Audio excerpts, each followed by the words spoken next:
από τους μισούς πλέον κατοίκους του πλανήτη κατοικούν σε πόλεις, επίσης ξέροντας ότι πάνω από το 70% των φυσικών πόρων καταναλώνονται στις πόλεις, πιστεύουμε ότι αν καταφέρουμε να εκπαιδεύσουμε ή έστω να ευαισθητοποιήσουμε τους κατοίκους των πόλεων απέναντι στα ζητήματα του περιβάλλοντος, θα έχουμε βελτίωση της ποιότητας ζωής τόσο μέσα στην πόλη, αλλά θα μειώσουμε τις επιπτώσεις της ζωής και στο ευρύτερο φυσικό περιβάλλον.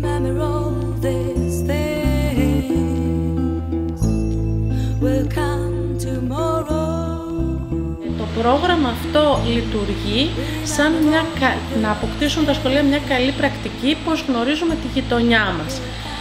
Όπου ο στόχος μας είναι να δούμε τη γειτονιά στο χθες και στο σήμερα, να δούμε τα στοιχεία της φύσης, της οικονομίας, να γνωρίσουμε τους θεσμούς που δραστηριοποιούνται σε αυτή την περιοχή και στοιχεία που σχετίζονται με την κοινωνία και τον πολιτισμό. Τους δείχνουμε έναν τρόπο, μια καλή πρακτική, έτσι ώστε όταν πάνε στη δική τους γειτονιά να μπορέσουν να βρουν αυτά τα στοιχεία που συνδέουν το χθες με το σήμερα και κυρίως πώς θα δράσουμε για το μέλλον στη δική τους τη γειτονιά.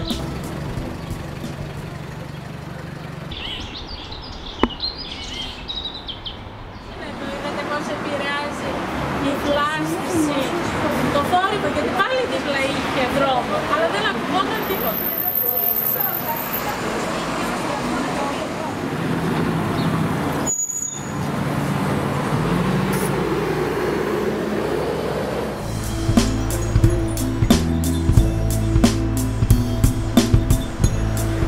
Το πρόγραμμα των ελεύθερων χώρων έχει σαν στόχο να αναδείξει την ύπαρξη ή μη ή την έλλειψη στην ουσία των ελεύθερων χώρων και του πρασίνου που υπάρχει στην πόλη μέσα από έναν τρόπο που τα ίδια τα παιδιά θα εντοπίσουν κατά πόσον θεωρούν ότι υπάρχει αυτή η έλλειψη ή όχι και να θέσει στο επόμενο βήμα ερωτήματα κριτικά ερωτήματα, γιατί να είναι έτσι τα πράγματα, γιατί να έχουμε λίγους ελεύθερους χώρους ή σε αυτή την κατάσταση που υπάρχουν, ποια είναι ευθύνη που μπορεί να έχουμε οι κάτοικοι, αλλά και ποια είναι η ευθύνη άλλων φορέων, αυτών που σχεδιάζουν δηλαδή μια πόλη και αυτών που προβλέπουν για τους ελεύθερους χώρους που θα υπάρχουν σε αυτή, ώστε στο τέλος να μπορούμε να σκεφτούμε και με ποια βήματα πιθανόν θα μπορούσαμε να διεκδικήσουμε την δημιουργία άλλων ή την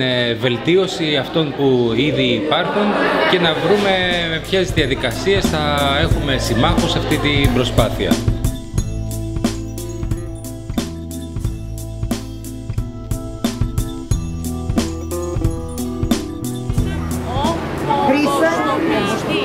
Καθώς είναι ένα ακουστικός κλάδος, αν το καταλάβετε το δείξω, αλλιώς θα σας το πούμε. Μαλάκι, παιδιά! Και το μανταλάκι! Γιώργη, θες να μαζέψεις ένα σκοταπάστα? Είναι κανένα εδώ! Κύριε! Το παίρνουμε και το βάζουμε στην κλάση. Ξεκινάμε να συζητάμε πρώτα για τη μείωση. Μέσα από δραστηριότητες φαίνεται η ανάγκη καταρχήν της μείωσης της ποσότητας των απορριμμάτων. Στη συνέχεια για την επανάχρηση, την επαναχρησιμοποίηση δηλαδή των απορριμμάτων και τέλος την ανακύκλωση. Και βέβαια συζητάμε και αρκετά για τα ειδικά απορρίμματα, μπαταρίες, λάμπες, φάρμακα, όλα αυτά τα ειδικά απορρίμματα όπου θέλουν μια ειδική μεταχείριση.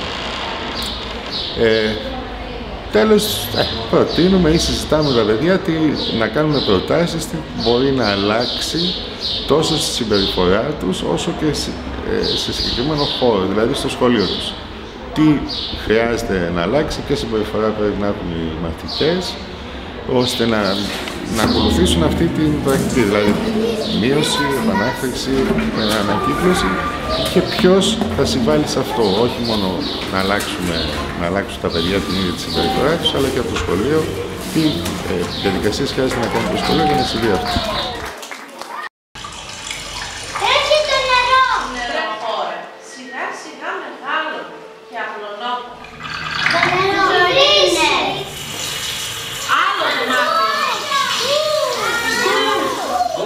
δραματοποιημένο παραμύθι για μια κοινωνία που ζούσε καλά και ωραία όταν τα πράγματα ήταν πιο απλά. Μετά στην πόλη άρχισαν τα πράγματα και δυσκόλευαν, γιατί δεν υπήρχε οικονομία στο νερό και αναγκάστηκαν οι άνθρωποι να βρουν μια λύση για να μπορέσουν να ζήσουν και να συνεχίσουν να ζουν. Αυτό είναι το νερό που μπορείτε να πείτε όλοι σας εδώ μέσα. Πρέπει να πιει και ο τελευταίος. Είναι ένα παραμύθι για την αειφορία. Είναι ένα παραμύθι που συνδέει όχι μόνο τα περιβαλλοντικά στοιχεία, όπως είναι το νερό, αλλά συνδέει και πράγματα που έχουν σχέση και με την κοινωνία και τον τρόπο που παίρνει τις αποφάσεις της, αλλά και με το μέσα μας, τα συναισθήματα που νιώθουμε για τους άλλους, πώς θα μπορέσουμε να έχουμε μια ουσιαστική δημοκρατία για να μπορέσουμε να βρούμε λύσεις στα προβλήματά μας.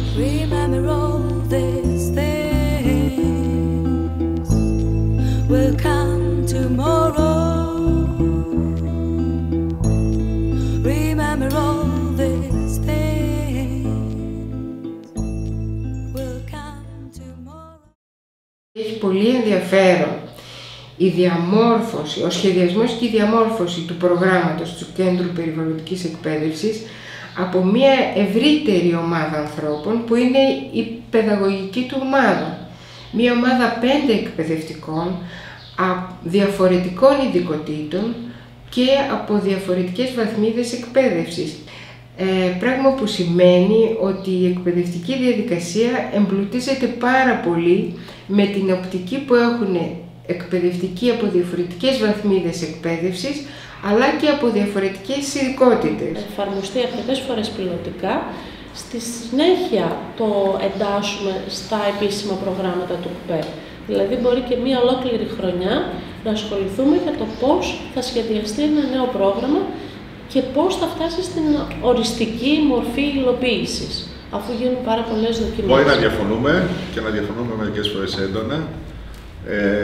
Παρ' όλα αυτά όμως η συζήτηση είναι στο πλαίσιο μια συζήτηση διαφωνιών, όπου τελικά καταλήγουμε κάπου. Η παιδαγωγική ομάδα, τουλάχιστον έτσι όπως λειτουργεί αυτή τη στιγμή, είναι ένα παράδειγμα δημοκρατίας, γιατί πίσω από τις διαφωνίες υπάρχει η αποδοχή στο πρόσωπο του άλλου. Με το μεγαλοεπίβολο του πράγματος που υπάρχει στο μυαλό μας, παρά με την αντίθεση στο αν αξίζει να γίνει. Οπότε όλα κατά κάποιο τρόπο λύνονται από τη στιγμή που δεν είσαι αρνητικά διακείμενος ή προκατηλημένος απέναντι στον άλλον. Και όλα λέγονται εδώ στο τραπέζι και όλα είναι στο φως. Η δημοκρατική λειτουργία της παιδαγωγικής ομάδας, η ισότιμη συμμετοχή είναι ζητούμενο, το επιδιώκουμε να το κατακτήσουμε, έτσι ώστε να δώσουμε μια ιδέα και στους μαθητές που έρχονται να κάνουν το πρόγραμμά τους εδώ, τι σημαίνει συμμετοχικότητα και δημοκρατική συνεργασία πάνω σε ένα ζήτημα. Ενδιαφέρον επίσης έχει η συνδιδασκαλία. Όλα τα προγράμματα των ΚΠΕ γίνονται από 2 τουλάχιστον εκπαιδευτικούς, οι οποίοι είναι παρόντες και διαχειρίζονται την εξέλιξη του προγράμματος εκείνη τη στιγμή. Όπως βλέπετε, τα προγράμματά μας εστιάζουν πολύ περισσότερο στην ευρύτερη και ολιστική αντίληψη του περιβάλλοντός μας, στην επικοινωνία, στην άσκηση της κριτικής σκέψης, στην προετοιμασία του ενεργού πολίτη, στην έμφαση στην δυνατότητα του να κάτσουμε να συζητήσουμε, να καταλάβει ο ένας τι λέει ο άλλος και να συμμετέχουμε μέσα από δημοκρατικές διαδικασίες σε μία απόφαση.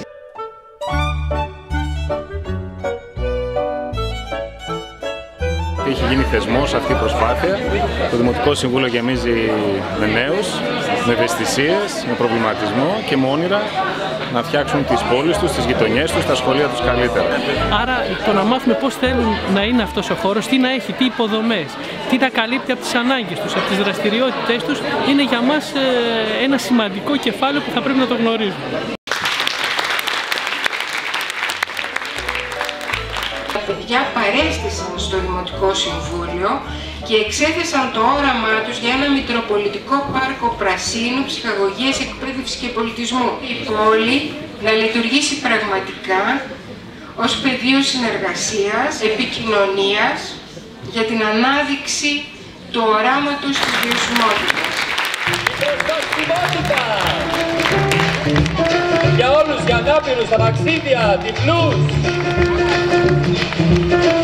τα πεζοδρόμια για όλους.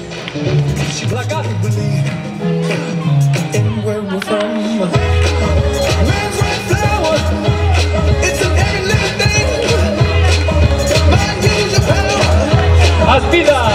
Τραγούδι! Silence, s'il vous plaît.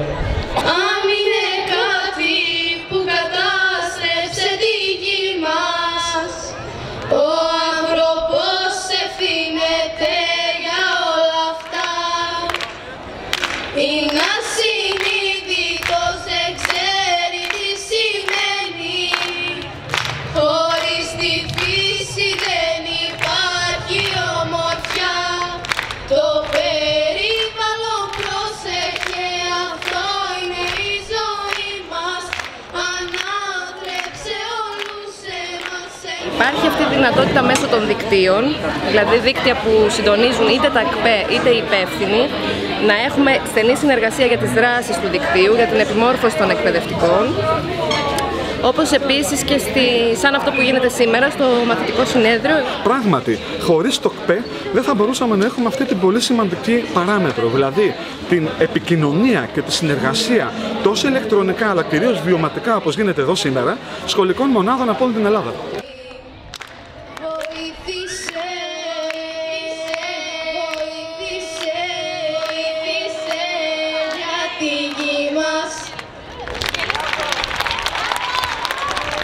Δώστε ένα δυνατό χειροκρότημα στα κορίτσια, συγχαρητήρια! Ευχαριστούμε πολύ! Αυτό για μέ! Το Κέντρο Περιβαλλοντικής Εκπαίδευσης του Κορδελιού ξεκίνησε το Γενάρη του 1996.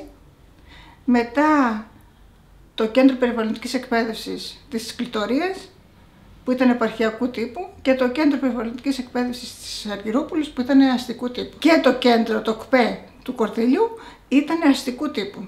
Το κέντρο το στήριζε ο Δήμος Ελευθερίου Κορδελιού. Ο ρόλος του Δήμου ήταν περισσότερο διαχειριστικός. Έπρεπε να υπάρχει κάποιος φορέας οικονομικής διαχείρισης. Εμπειρία ζωής, γιατί ήταν το στήσιμο του κέντρου. Και η άποψή μας ήταν ακόμα και στο πώς θα κατασκευαστεί το καινούριο κέντρο. Τι στοιχεία πρέπει να έχει, ποια υποδομή πρέπει να υπάρχει. Ήταν μια απόφαση του Υπουργείου Παιδείας που την καλωσορίσαμε εμείς οι άνθρωποι της περιβαλλοντικής, γιατί ειδικά στη δεκαετία του 90, που ήταν η ανάπτυξη της περιβαλλοντικής εκπαίδευσης στα σχολεία. Έπρεπε να υπάρχει μια στενή συνεργασία ανάμεσα στο κέντρο και στους υπευθύνους περιβαλλοντικής εκπαίδευσης. Και αυτό ήταν ένα καινούριο στοιχείο, γιατί έμπαιναν στη μέση ανταγωνιστικά θέματα. Έπρεπε να ξεπεραστούν όλα αυτά τα εμπόδια για να καταλάβουν και οι μεν και οι δε ποιος είναι ο ρόλος τους. Έχει πολύ μεγάλη σημασία για μένα να μπαίνει ο ένας στη θέση του άλλου, το οποίο δεν γίνεται, γιατί ο καθένας κοιτάει την δική του το στενό πλαίσιο δουλειάς που έχει και δεν διευκολύνουμε ο ένας τον άλλον. Ενώ υπάρχουν πολλοί τρόποι που θα μπορούσαν να λύσουν τα χέρια και των υπευθύνων και των ΚΠΕ κοινή σε όλη την Ελλάδα και να κάνουμε τη δουλειά μας καλύτερα. Έγινε αυτός ο θεσμός των κέντρων με στόχο να ενισχύσει την περιβαλλοντική εκπαίδευση στη χώρα μας. Βέβαια είχαν γίνει κάποιες συναντήσεις όλων των παιδαγωγικών ομάδων των κέντρων και εκεί φάνηκε καθαρά ότι όλοι ψάχνονταν. Δεν είχαμε μία βοήθεια ουσιαστική για να ξέρουμε τι θα κάνουμε. Το πρώτο πρόγραμμα που κάναμε και συνεχίστηκε κατά τη δική μου θητεία ήταν ένα πρόγραμμα για την πόλη. Μέσα από διάφορες συζητήσεις και σκέψεις αποφασίσαμε αυτό το πρόγραμμα να είναι ένα περιβαλλοντικό μονοπάτι μέσα στο αστικό περιβάλλον. Προσπαθήσαμε να εστιάσουμε περισσότερο στη συμμετοχικότητα, στο συναισθηματικό τομέα και να αποφύγουμε αυτό που πολλά προγράμματα περιβαλλοντικής εκπαίδευσης μέχρι εκείνη την εποχή βλέπαμε ότι εστιάζουν σε έναν εγκυκλοπαιδισμό, σε μια έμφαση στο γνωστικό κομμάτι. Ένα πρόβλημα που αντιμετωπίσαμε ήταν να δέσουμε σαν ομάδα, η χημεία της ομάδας. Ήταν πάρα πολύ δύσκολο, γιατί το υπόβαθρο του καθενός πάνω στην περιβαλλοντική εκπαίδευση, αλλά ακόμη και στις παιδαγωγικές αρχές, ήταν πολύ διαφορετικό. Η εμπειρία που είχαμε από άλλες περιοχές της Ευρώπης, από άλλα κέντρα περιβαλλοντικής που λειτουργούσαν για πολλά χρόνια, και είχαμε την τύχη να είτε κάποιοι από εμάς να επισκεφτούν, είτε να προσκαλέσουμε ανθρώπους, ώστε να γνωρίζουμε τι γίνεται και σε άλλες περιοχές. Αυτό λοιπόν ήταν πραγματικά ένα στοιχείο που εμπλούτησε και ενδυνάμωσε τη δική μας δουλειά. Ένα άλλο στοιχείο που δώσαμε έμφαση ήταν να υπάρξει μια τράπεζα πληροφοριών και πράξεων, δηλαδή παραδειγμάτων, για τους εκπαιδευτικούς οι οποίοι θα ήθελαν να υλοποιήσουν ένα πρόγραμμα. Πιστεύω ότι ενισχύεται η δουλειά του σχολείου με την επίσκεψή μας στα ΚΠΕ, με την παρακολούθηση των δραστηριοτήτων εδώ. Πιστεύω ότι η δομή αυτή ενισχύει το σχολείο. Ένα στοιχείο στο οποίο δώσαμε έμφαση ήταν η μεθοδολογία. Η μεθοδολογία, η οποία πραγματικά βλέπουμε ότι αυτό είναι που έχει ανάγκη ο εκπαιδευτικός. Η έμφαση δηλαδή στις βιωματικές μεθοδολογίες που μπορούν να αξιοποιήσουν. Θέλαμε να σχεδιάσουμε δραστηριότητες μέσα από τα προγράμματά μας, έτσι ώστε τα παιδιά να συμμετέχουν, να βιώνουν καταστάσεις και να δίνουμε έμφαση στους συναισθηματικούς στόχους. Ένα παράδειγμα που μπορώ να σας πω είναι η αξιοποίηση των τεχνών στην περιβαλλοντική εκπαίδευση. Γι' αυτό λοιπόν και με τη βοήθεια και ξένων επιμορφωτών που ήδη δουλεύανε αρκετά χρόνια σε αυτό το κομμάτι, οργανώσαμε επιμορφωτικά σεμινάρια στο κέντρο, όπου μέσα από το δράμα, το εκπαιδευτικό, μέσα από τις εικαστικές τέχνες, μέσα από την προσέγγιση και την ανάλυση των media και άλλες μορφές τέχνης, μπορέσαμε να δώσουμε στους εκπαιδευτικούς διάφορες ιδέες πάνω σε μεθοδολογικές προσεγγίσεις, ισχυρά εργαλεία για να τα αξιοποιήσουν τα προγράμματα περιβαλλοντικής εκπαίδευσης. Για ένα πολύ σημαντικό πρόγραμμα ήταν μια συνεργασία με την Ελληνική Ορνηθολογική Εταιρεία που αφορούσε τα πουλιά στην πόλη. Γιατί θεωρούσαμε ότι και τα άλλα πλάσματα που ζουν στην πόλη είναι ένα στοιχείο αειφορίας και βιωσιμότητας και στοιχείο, ας πούμε, ενδεικτικό έτσι, του πόσο βιώσιμη είναι μια πόλη. Αυτό που μου αρέσει είναι η οργάνωση και το γεγονός ότι δεν βαριούνται τα παιδιά. Είναι μια δραστηριότητα που έχει μέσα παιχνίδι και μαθαίνουν με ένα πολύ ωραίο διαδραστικό και βιωματικό τρόπο. Σίγουρα τα παιδιά μαθαίνουν πράγματα βγαίνοντας έξω από την τάξη μέσω από τη βιωματική προσέγγιση όλων αυτών. Ένα άλλο στοιχείο που νομίζω ότι ξεχωρίζει το δικό μας κέντρο από ή τέλος πάντων έδωσε μία όθηση και προς αυτό το κομμάτι είναι η συμμετοχή του Κέντρου Περιβαλλοντικής Εκπαίδευσης Ελευθερίου Κορδελιού σε διάφορες έρευνες, είτε εδώ στην Ελλάδα, είτε συνεργασίες με το εξωτερικό. Να υπάρχουν και ειδικοί, όπως τους λέμε στο σχολείο, που ασχολούνται πιο ειδικά με το θέμα. Όταν εσύ αισθάνεσαι ότι δεν έχεις την κατάρτιση, πρέπει να έχεις ένα team, μια ομάδα, οι οποίοι θα σε βοηθήσουν σε όλο αυτό. Αλλά γενικότερα πρέπει να αλλάξει και η φιλοσοφία μας. Θεωρώ ότι είναι σε μεγάλο βαθμό και θέμα φιλοσοφίας.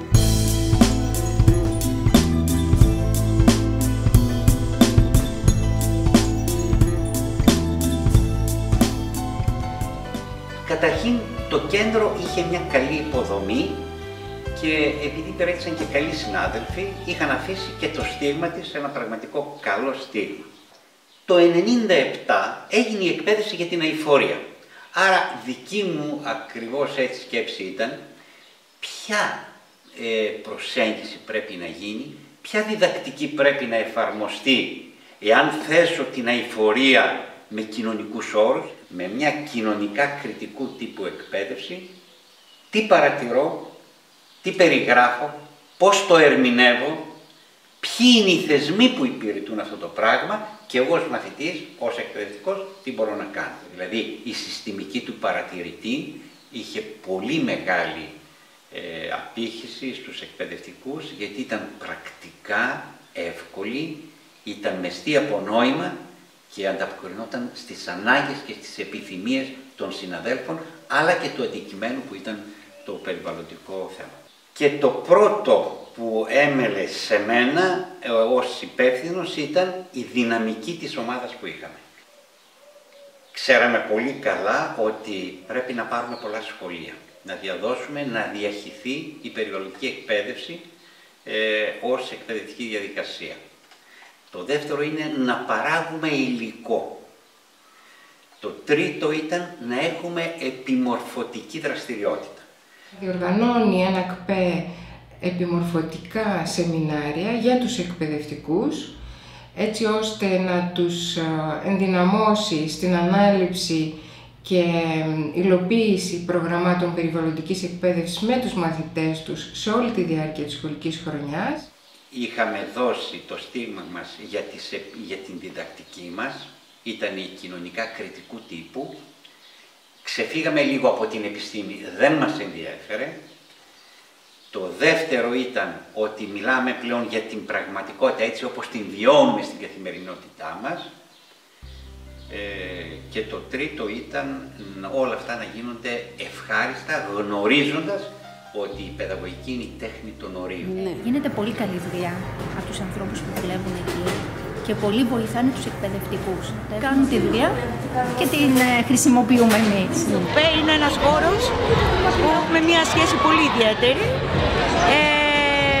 Με έχει βοηθήσει στα πρώτα μου βήματα, είναι πάντα εκεί για μένα. Φέτος που γιορτάζουμε και τα 20 χρόνια της λειτουργίας αυτού του ΚΠΕ, κοιτώντας προς τα πίσω, από την αρχή της λειτουργίας του ΚΠΕ μέχρι σήμερα, διαπιστώνει κανείς ότι υπάρχει μία νοητή γραμμή που συνδέει όλες τις παιδαγωγικές ομάδες που έχουν περάσει από το ΚΠΕ αυτό, που είναι η ενασχόληση πάντοτε με ζητήματα της αστικής αειφορίας. Τα τελευταία χρόνια απλώς έχουμε δώσει μεγαλύτερη έμφαση στην αξιοποίηση της ίδιας της πόλης, τόσο ως δομή, όσο και ως θεσμοί που υπάρχουν μέσα στην πόλη και διαμορφώνουν την καθημερινότητά μας, ως πεδίο εκπαίδευσης, προσπαθώντας να δώσουμε σάρκα και οστά σε αυτή την ιδέα ότι οι φορείς, ο κάθε ένας που συνδιαμορφώνει αυτή την πόλη έχει να παίξει ένα ρόλο όσον αφορά την εκπαίδευση των μαθητών στην επιδίωξη της αειφορίας. Και αξίζει και τα παιδιά να δουν ότι εκτός από το σχολείο μπορούν να πάνε και σε έναν άλλο χώρο όπου και εκεί θα παρακολουθήσουν δραστηριότητες εκπαιδευτικές όπως το σχολείο τους. Συμπληρωματικό, το οποίο πολλές φορές είναι πολύ πιο ουσιαστικό από αυτό που γίνεται μέσα στην τάξη. Όπως και όλη η εκπαίδευση, δεν είναι μόνο μέσα στο σχολείο. Δηλαδή είναι λάθος να νομίζουμε ότι πρέπει να γίνεται αποκλειστικά μέσα στο σχολείο, πρέπει να βγει έξω από το σχολείο.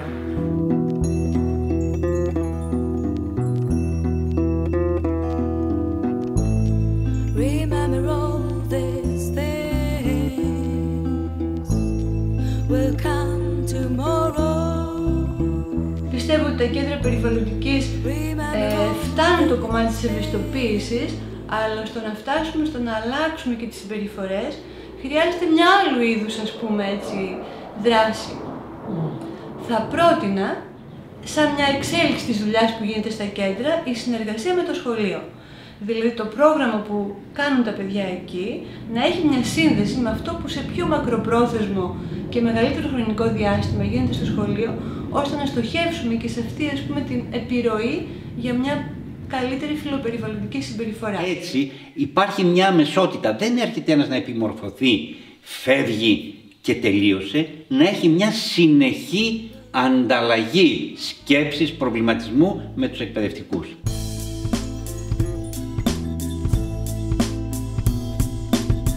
Ο θεσμός των κέντρων περιβαλλοντικής εκπαίδευσης από τη μια θα αναβαθμιστεί όταν προσφέρει επιμόρφωση σε τοπικό επίπεδο. Και οι εργαζόμενοι έχουν ανάγκη από επιμόρφωση. Και ο απλός πολίτης θέλει να μάθει μερικά θέματα που έχουν σχέση με τον πολιτισμό και το περιβάλλον. Μια πρόταση μετά την εμπειρία μου στο Κέντρο Περιβαλλοντικής Εκπαίδευσης είναι η επιλογή της ομάδας.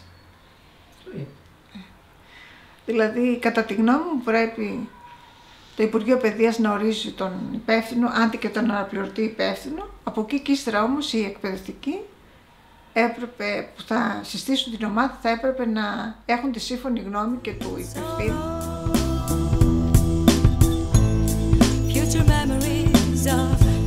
Αξίζει να υπάρχουν όταν μπορεί να προσαρμοστεί στην κοινωνική πραγματικότητα έτσι όπως την βιώνουμε σήμερα, στις ανάγκες της κοινωνίας. Η οικονομική συγκυρία κακή, άρα θερινά σχολεία. Πρέπει να συνεχίσει να υπάρχει και μάλιστα θα μπορούσε ακόμη και να ενισχυθεί είτε με περισσότερα μέλη στην παιδαγωγική ομάδα, πιθανόν με την ίδρυση κάποιων επιπλέον κέντρων περιβαλλοντικής εκπαίδευσης στις μεγάλες αστικές περιοχές όπως είναι η Αθήνα και η Θεσσαλονίκη.